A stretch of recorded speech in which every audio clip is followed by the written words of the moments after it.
for joining us. Thank you for joining us. We'll start. Bismillah wa salatu wa salamu ala rasulillah. Walhamdulillah wa la ilaha illallah wallahu akbar. We begin as we are in the second ashra of Ramadan and going into the third one. And the odd nights are going to be there. It will be a beautiful strategy to inshallah work with what we could accomplish as high as maximize our rewards inshallah as possible, because those are the time that we are looking for a particular night, Laylatul Qadr, where Allah subhanahu wa ta'ala rewards his he rewards the believers or worshippers in this night. So in Islam we find is that there are certain aspects where you have to do, in terms of behavior, you are asked to behave well, such in a case of a husband and wife relationship. In Islam, for example, you are asked to do ihsan when in the form of the children behaving towards their parents. And then there are times where you are asked to perform, right? There are times with sadaqah and khairat, you are asked to perform, to give fi sabilillah, right? And that is one of the beautiful things about sacrifice, right? So monetary sacrifice in terms of your time. And relationship is nothing but time and money, right? Both of these two things. If you spend where you spend time and money with those people, that really reflect your priority in terms of your relationship. So today I wanted to do is just go over the principles in terms of what makes a life of a good believer, right? In terms of what are certain aspects that we must take care of as we go into Laylatul Qadr or in during the Ramadan time. Ramadan is really the time for, like, the purpose is to connect with the Quran and to gain taqwa, as we have often mentioned with all the other speakers. So what I want to do is I want you to remind you of the duties, right?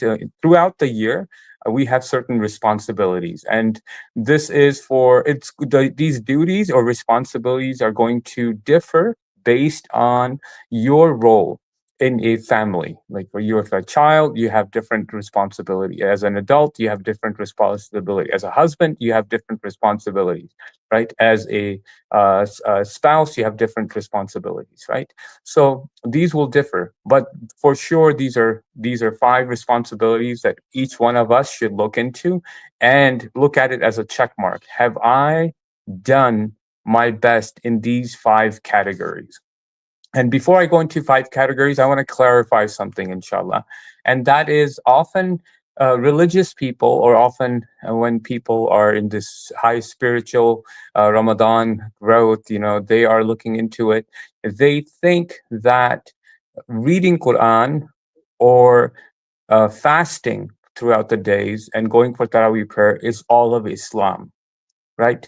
So because we're so focused sometimes on our ibadah, we tend to have this misconception that this is Islam, this is it, this is what is asked of me by Allah. And they tend to neglect their relationship with one another, right? Husband to wife, wife to husband, parents to children, children to parents. There are certain etiquettes, there are certain other responsibilities that we have that we must not forget, that is part of Islam. So I wanted to give you those five categories, inshallah. And also I wanted to just, for your sake, I wanted to clarify another misconception, the five pillars, right? People think that the five pillars is, again, the everything in Islam. Five pillars, not everything in Islam. Five pillars are the five pillars of ibadah. So this is how you worship God. And this is what was taught to us by our Prophet Muhammad sallallahu alaihi wasallam. So that is the beginning of your worship and your connection with God, right? And so what are what is the relationship? Your relationship starts with shahada, by recognizing Allah, and your relationship grows with your salah, with your connection. Salah literally means connection. Salah, connection with God, right? Your conversation with Allah. Your spiritual, your ibadah, right? Your connection or relationship with God continues to go higher levels when you give charity for His sake, right? And then when you fast for his sake, Allah says, there I will give in a hadith, which paraphrase, that there's a reward for everything, but for Saum, the reward is that I will give, meaning there's nothing that could be specified because the reward is so much, right? So the reward again, for Saum or fasting is another relationship aspect that with Allah subhanahu wa ta'ala. We're only seeking, right, by doing these things, we're seeking favor from Allah subhanahu wa ta'ala. And then the fifth one is Hajj. Obviously, the Hajj is the pilgrimage, and that is, again, you do it for the sake of Allah. And these are the five aspects of the worship, five pillars. Okay, so that's one thing that I wanted to clarify. We often tend to think this is all of Islam. This is not all of Islam. This is the beginning, or these are the tools for you to have your relationship fortified with Allah subhanahu wa ta'ala, will become strong with Allah. Okay, so I want to clarify that. And the proof is, if I ask you, tahara, right, purification, what type, isn't it nis of or half of iman? Didn't the Prophet ﷺ said that? How about marriage and our relationship? Isn't that something that we should pay attention to? How about respecting and loving our parents? Isn't that big part of Islam? So all of these are, but they're not part of your worship aspects, right? So the worship aspects, or the five ibadat, are related to five pillars in Islam. So I want to clarify that, number one. Number two, which is like the last 5 minutes that we will talk about, and this is really, really important that we start looking at it from our lives from this aspect, right? Because we have responsibilities as we enter into Laylatul Qadr, the last 10 nights of Ramadan, as we worship Allah, as we break our fast. You also should think about these things. Where do I stand in regards to these five responsibilities? Okay, all of us have these responsibilities, and so I'm going to mention it. Okay, number one, your finance, right? Your responsibility as somebody who's going to take care of your family, earn the livelihood, right? The work that you do. That is your responsibility. If you have credit card debts, if you have a lot of debts or things that are spinning out of control financially, that is a disaster because it's very stressful. For one obviously reason that you're going to get, a lot of pressure from the people who are asking for money, the bills that keep coming home, and these things. And you're asked, right, as a person, head of the family, you're responsible for taking care of the family and their needs. So, one, financial responsibility does not go away. Is no matter how religious you are, no matter how spiritual you are, you have to take care of that responsibility. And for that reason, we go to college, we go to vocational schools, we require skills, we do business. There is no way out of it. Even when the Prophet ﷺ was not a prophet, he was a trader, he was a business person. And so he took care of things. When he was younger, he took care of the sheep and goats of other people. He was a shepherd, he took care of things. And so there's always that financial aspect, that livelihood, right? Winning the bread type of, that responsibility is going to be on us, and we can't avoid it by becoming more religious, right? And quote unquote religious. So the Prophet ﷺ have, even there were two brothers, and the Prophet ﷺ saw one in the masjid, and he says, "Where's your brother? Or what are you doing?" And he was like, "I'm remembering Allah." And he asked him about his brother, and he had mentioned that he is at work, or he was earning a livelihood, and he mentioned that he's better of the two, paraphrasing the hadith. And so we have to take care of that, the financial aspects of our life. That is very important. Otherwise, the house, the family, the life, right, the peace of mind goes away. And that is one of the things of this dunya that will not cease. Anyone who has, a huge amount of money, or anyone who has less money, it doesn't matter. The financial stuff is going to be on us, and we have to take care of it. It's not going to go away. We're in this life, and that is the reality of it, right? So that's number one. the financial aspect. The other aspects are relationships. We also should take care of our relationship. Often, when you see is that when people become religious, they cut off from people. They have a certain way of dressing. They have a certain way of eating things. They have a certain outlook, worldview. And so, what they tend to do, they tend to isolate themselves, or they only tend to go to people that they identify like-minded, or people like just like them. And the Prophet ﷺ, he was somebody who went to everyone. He was somebody who was a rahmah lil alameen, all of the universe. So we have to recognize the Prophet was open to people. He didn't cut himself off. He didn't disconnect. The revelation when it came Ghar Hira, right? That story we hear about in the revelation, the beginning.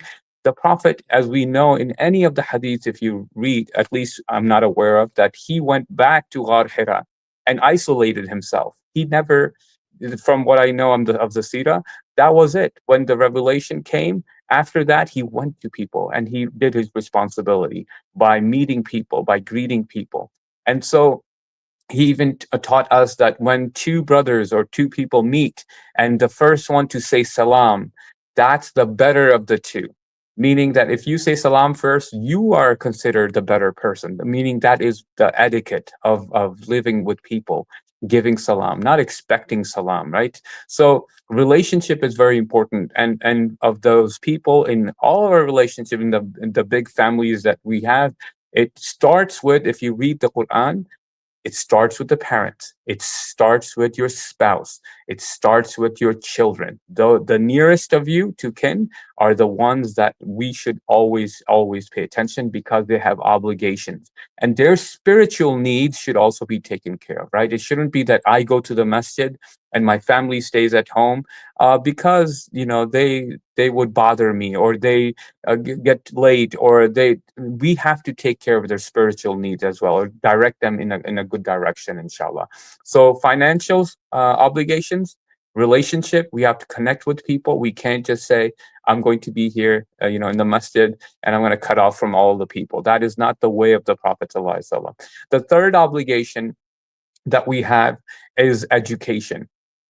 This is ilm, right? This is acquiring ilm. Knowledge is something for the worldly benefits and also for the religious, spiritual benefit. The more we get to know Allah and His Messenger and their teachings, the teachings of Islam, the higher we're going to perform, the better we're going to do, right? And that is one of the reasons why alim over an abid is always preferred, right? Allah subhanahu wa ta'ala, or in the hadith of where the Prophet ﷺ mentioned that an alim is like 1,000 times over an abid. The reason being is that alim knows how to worship and how to do things properly. An abid, a simple worshiper who doesn't understand to do the right way or right things, will get himself or herself maybe in trouble by doing things that may not be appropriate in Sharia.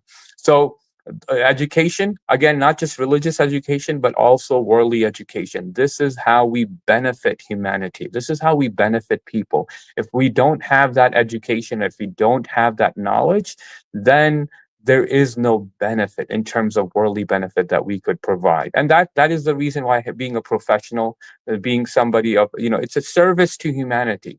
And that's how we approach it. We are obviously trying to please Allah first, but then also we're trying to give benefits and blessings and facilitate things for people at large. And so when you look at your job as an IT consultant or a business person or anyone else who has a knowledge based career, data analyst, these are things that you're providing a service to people, and you're being somebody who provides benefit to people, inshallah, and that it's accepted from you, inshallah.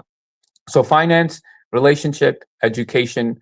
The fourth one is spirituality, our personal spirituality, right? Our connection with Allah, how to gain with Allah. We should have goals in terms of If I gave X amount of money last year, I should give more money this year. If I read the Quran last year, this many ayat, I should read more this time, inshallah, of the year. If I provide night prayers last year by a 4 rakat or 2 rakat or 10 minutes or 15 minutes, I should be able to perform more this Ramadan, inshallah. And that's how we grow in our spirituality, and that's how we grow in our connection with Allah. And then the last one is, inshallah, health. The last of it, your obligations that are upon you: mental health, physical health, dietary health. Okay, these are the health we often neglect. This is an amana, this is something trusted. Our bodies are trusted from Allah subhanahu wa ta'ala, have been given to us, and we have to take care of them.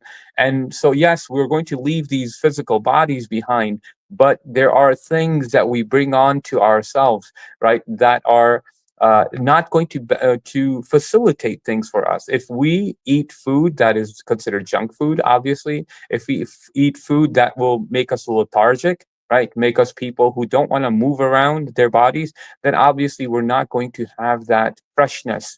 We're not going to have that spiritual peace, and we're not going to have that idea that we could go out and perform ibadah, because what we have fed our bodies. And then also exercise. I mean, this is obviously well known. Mental health and physical health are connected. If we don't exercise, our mental state are going to be not in the best of shape. And so we have to sharpen our mental physique, and then also our physical body as well. And so that's something that often many people neglect. They think that the body is just there for use and just throw it out, right? They're just like a dirty rag that we could use it when we need it, and then it's okay. And that is not the case, because once we age, and there are people who may be 30 years old, but if you look at them physically, because they haven't taken care of their bodies, they are like 60 years old, and so you feel sorry for these people, because obviously they have to go suffer through a lot. So you don't want to age like that, obviously, so it's an obligation. It's something that we should commit to: our finance, taking care of our finance, taking care of our relationship, taking care of our education. We always should be seeking education, people of knowledge. That is one dua the Prophet said to increase him, and that is what Allah subhanahu wa ta'ala told the Prophet: وَقُلْ, ask Prophet Muhammad, Rabbi zidni ilma, increase me in knowledge. So education should be something central to every Muslim's, obligation and thriving, inshallah, and going far in this world. And the last two is spirituality, connection with Allah. How are we doing in comparison to the last year and the previous Jumu'ah and the previous month? And the health, right? The health is very important, because if you don't have good health, guess what? There are many people in Ramadan, they don't have good health, and they can't come for Taraweeh prayer. They don't have good health, and they can't pick up the Quran and read the Quran. They don't have good health, and they want to go to the masjid, but they're not able to go to the masjid. So all it is upon us to take care of these five aspects, inshallah, and then benefit, enjoy the blessings from Allah subhanahu wa ta'ala. And obviously Allah is the one who gives, Allah is the one who blesses. And so we seek from Allah subhanahu wa ta'ala to fulfill our obligations, and we ask Allah to make it easy for us and to facilitate things for us. وأقول قولي هذا وأستغفر الله لي ولكم ولسائر المسلمين والمسلمات. جزاكم الله خير. Thank you for listening, and I hope that benefits, inshallah. Assalamu alaikum wa rahmatullahi wa barakatuh.